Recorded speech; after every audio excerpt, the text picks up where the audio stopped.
that's about the only doggy dialect most of us ever hear. You say it to my husband all the time. I'm always like, don't you wonder what she's thinking? Just what are the pooches trying to pontificate? Do you ever wish you could talk back? That'd probably be helpful. Just want to know what she's thinking on a daily basis and if she understands us.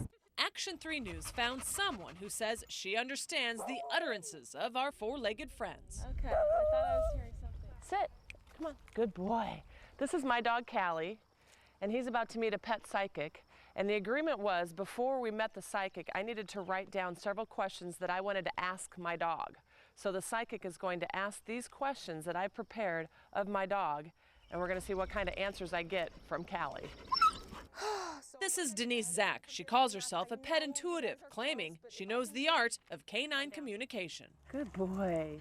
I'm communicating with him in his heart the way other dogs do. So he's kind of going, why are you doing that way? You're not supposed to. You're a person. You should not be talking to me that way. My dog doesn't acknowledge her, but Denise says doesn't matter. He's got a lot to say. Well, is he upset with me for giving him a girl's name? Yes. He said that was not very, he goes like this, that was not very nice. He goes, why did you do that? Well, Cali for California, C-A-L-I. And so then, because I like he goes, that that's state. still dumb. What would he think if I brought another dog to the family? Like, he just went, oh God, that's not a good idea.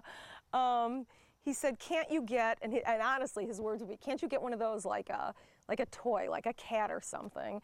If you could ask Cali what his life was like before I adopted him. He said, fun. He was with a family with kids.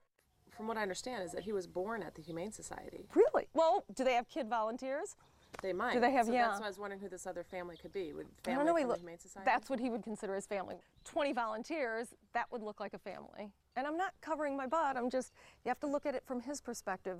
Denise's perspective on the puppies, they're talking, and she's got the ear of man's best friend. So if you walked into a Humane Society or a pet store, it would be overwhelming. I wouldn't hear them talking. I would feel either their grief or their desperation, or I would feel it as a wave, like a mass consciousness. The pet psychic says that's what happens when you speak the word of the woof. I double-checked with the Nebraska Humane Society, and it can't say for sure Cali was born here. But it did send Cali out to a foster family to get him ready for his new permanent home. So did Cali tell that to the pet psychic, or was she covering herself? It's something I never knew until now. Michelle Bandur, Action 3 News.